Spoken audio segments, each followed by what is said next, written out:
Hi guys, it's Michelle and today's video is actually going to be another freaky women video, like craziest women ever. I don't know. It's basically about women serial killers. I'm whispering because I don't want to get demonetized. Basically, I did a video a while back called The Most Terrifying Women in the World, speaking about women serial killers who freaked me out because usually when you hear about people murdering people, it's usually men. That's just facts, sister.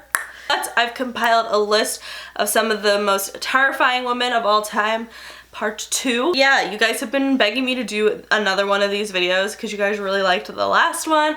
So let's get into it. The first woman we're going to be talking about is Nanny Doss. So Nanny Doss was an American serial killer who was born on November 4th of 1905 in Blue Mountain, Alabama. So Nanny had like a pretty rough childhood in the sense of her father was very controlling. He wouldn't let any of his kids go to school. He actually made them work on the farm instead of go to school. And that's why she like didn't have a really good education at all, and it was just like really bad. Like she hated her dad, her mom hated her dad. He was just like very emotionally abusive as well. And an interesting thing about this particular person is that when Nanny was 7 years old, she went on a family trip to go visit some relatives, and they went on a train. And during the train ride, the train like abruptly stopped and Nanny slammed her head onto the seat in front of her, which like had like a huge like metal bar. Ever since then, she had really bad headaches, blackouts, and even depression that she leads back to this exact incident. And some people even believe that this incident is actually what caused some sort of switch in her brain that made her into a serial killer, which is a little terrifying. So at the age of 16 years old, Nanny married a man named Charles Braggs, who she had 2 children with. Sadly, these 2 children were actually her first victims, and she murdered her own children by poisoning them with arsenic. This was kind of her thing, was to poison people with arsenic, which is really scary. And especially because it's people that you think you're close to, like your mom. Her third victim was her grandson, who died within 3 days of going to her house. So she just poisoned him too, which is so sad. 3 months later, she killed her second husband, Frank Harrelson, once again by poisoning him. So like I said, this became Nanny's signature move. When she was going to kill people, she would just poison them with arsenic. So this really became prevalent in the early 1950s when she killed her third husband, Arlie Lanning, in 1952. In 1953, she went on to kill her mother, her 2 sisters, and her husband number 4, Richard Morton. Her killings came to a halt after she murdered her 5th husband, Samuel Doss, and a mandatory autopsy was performed on him when they realized that he had been poisoned with enough arsenic to kill 10 people. That's crazy. So that is when Nanny confessed to killing these 10 people, but she was tried and convicted for only the murder of Samuel Doss. She pled guilty on May 17th, 1955, and she was sentenced to life in prison, but she actually died 10 years after her sentencing in 1965 from leukemia. So I'm just kind of bald at that one. Like imagine like marrying people and just thinking like that it's just some lady who like is a widow and like her husband died and like her mom and like all these people, but she's literally just killing her husbands. Like that's insane. Like that's literally crazy. The next person we're gonna be talking about is a woman named Shirley Winters. So Shirley Winters was born on February 27th of 1958 in upstate New York. This woman did some really messed up things. I mean, obviously she was a serial killer, but this is all over the span of 27 years before she actually got caught. She was known to not only be a serial killer, but also a serial arsonist, setting fire to as many as 18 homes. So Shirley Winters was actually born as Shirley Barron, and when she was just 7 years old, all 3 of her siblings died of a carbon monoxide gas leak that was likely due to an exhaust pipe being damaged by a dog or some sort of animal. In 1977, she married Ronald Winters Jr. at the age of 18 years old. So the actual number of how many places that she set on fire is unknown because of how high it was, A, B, because Not all of them they could prove was her, but it was more than likely done by her.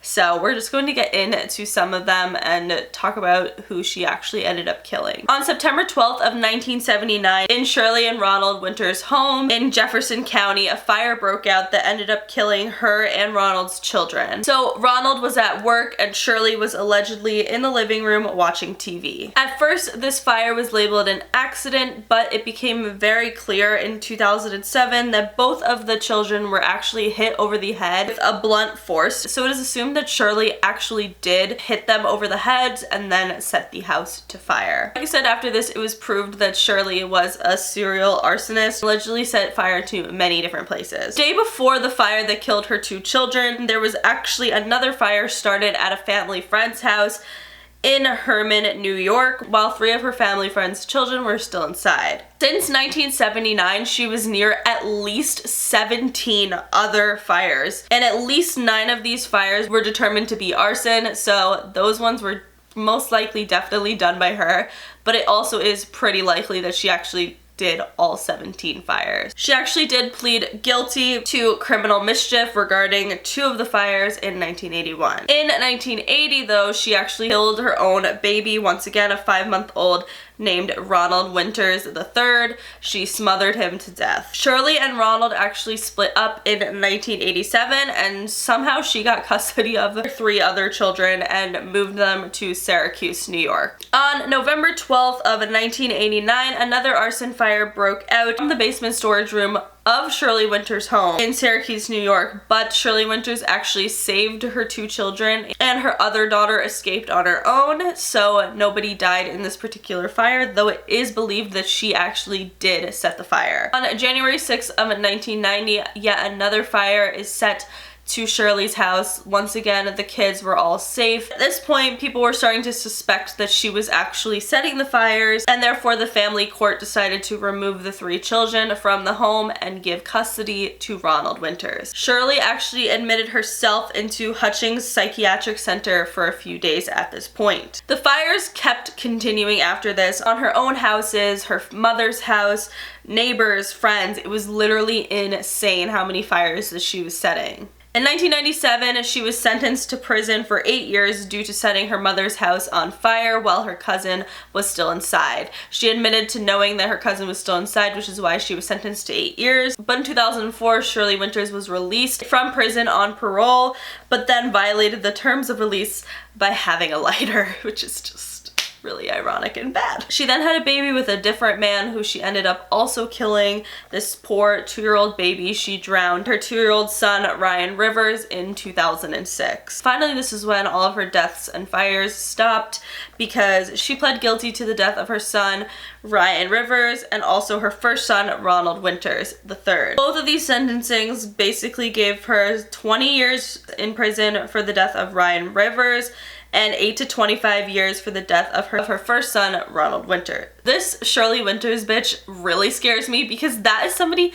who, like, they all just like kind of know that she's just setting these fires to their houses. Like they're like her mom, her friends, her family, like shit. She just keeps setting fire to her own house. It's kind of crazy that she didn't get caught sooner, and I just don't understand. It really freaks me out. I don't know, that one was just like weird. The last serial killer we're gonna be talking about is Juana Barza, who was born in Mexico on December 27th of 1957. So she was actually a professional wrestler before she became a serial killer, which is interesting. She definitely did not have a good childhood at all. Her mother was an alcoholic and allegedly sold her for 3 beers at the age of 12 years old to a man who would constantly abuse her and actually impregnated her as well, and she ended up having 4 children. Later, she became the professional wrestler like I was talking about. She was under the name of the Lady of Silence. She later became known as the Old Lady Killer after she murdered between 42 and 49 elderly women. How it all started is in 1995, she became short of cash and began stealing items from shops and then slowly working it into actually burglaring people's homes. In 1996, she formed a plan with one of her friends named Arcelia Tapia Martinez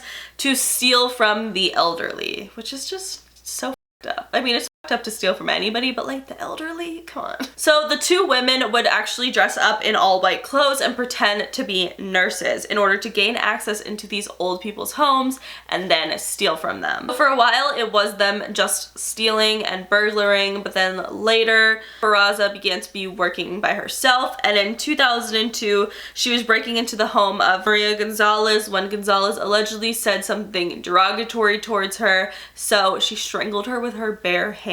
So this was not the last time that she would kill an elderly person, and she went on to have an entire killing spree that was absolutely insane. Sketches were coming out of like who the potential murderer could be, because at this point it was like a serial killer towards elderly people. Like it was pretty certain, they just couldn't get who it was because of her short hair. People drew her as a man because she was like kind of masculine presenting and obviously had short hair. So people were like, oh, it was a guy. So she was pretty much not even a thought. Because she was flying under the radar, she ended up obtaining a real nurse's uniform and would arrive at her victims' houses and either strangle them or beat them to death and then rob them. She continued doing this for a while and ended up killing between 42 and 49 women. On January 25th of 2006, when Barraza was fleeing from the home of Ana Marie de los Reyes Alfaro, who was strangled with a stethoscope, Barraza was actually arrested. Many of the citizens of Mexico were super surprised at this because they had all thought that this serial killer was a man, so they would have never suspected the suspect to be not only a woman but also a wrestler, like a famous wrestler.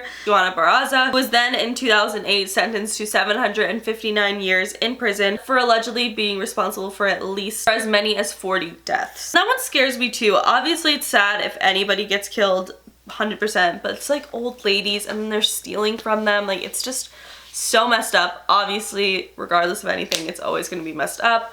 But yeah, that is it for today's video. Sorry, it's like, I don't know, I never know how to end like sad, scary videos. I always say that, but like, bitch, like how do you end them? Like it just is like really scary and really sad, and I don't know what else to say. But yes, that is it. If you guys liked this video, please give it a big thumbs up. Let me know in the comments if you know of any other female serial killers that you want me to talk about in the future.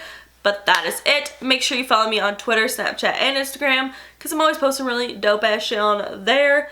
Subscribe for new videos every Monday, Wednesday, and Friday, and I'll see you guys all on Friday. Bye! What kind of fuckery is this? You made me miss the slick Ricky. Have thought I didn't love you when I did. Can't believe you played